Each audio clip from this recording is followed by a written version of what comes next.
જામનગરને મળ્યો સૌરાષ્ટ્રનો સૌથી લાંબો ફ્લાયઓવર બ્રિજ.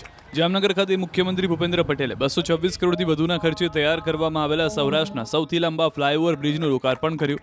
આ ફ્લાયઓવરના કારણે જામનગરના નાગરિકોને દ્વારકા, રિલાયન્સ, ન્યારા, જીએસએફસી તેમજ રાજકોટ રોડ તરફ સરળતાથી વાહન વ્યવહારની સુવિધા મળશે તથા ટ્રાફિક જામ અને અકસ્માત જેવા બનાવોમાંથી મોટી રાહત મળશે.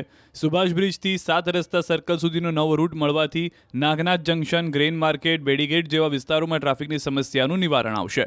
આ ઉપરાંત જામનગરના ગુલાબ કુંવરબા સભાગૃહ ખાતેથી જામનગર શહેર તથા જિલ્લાના 622.52 કરોડથી વધુના કુલ 69 કામના વિવિધ વિકાસલક્ષી લોકાર્પણ અને ખાતમુહૂર્ત કરવામાં આવ્યા. આ પ્રસંગે સીએમ હળવા શૈલીમાં જોવા મળ્યા અને કોર્પોરેશનને કાયમી શહેર સ્વચ્છ રાખવાની ટકોર કરી. કમિશનર શ્રી અને મેયરજી શ્રી ટીમને ખૂબ ખૂબ અભિનંદન કે ખૂબ સારું સ્વચ્છ જામનગર રખાય છે. પણ તમે બધા હસો છો કે અમે આવીએ તારે જ રાખીએ છીએ, એવું છે?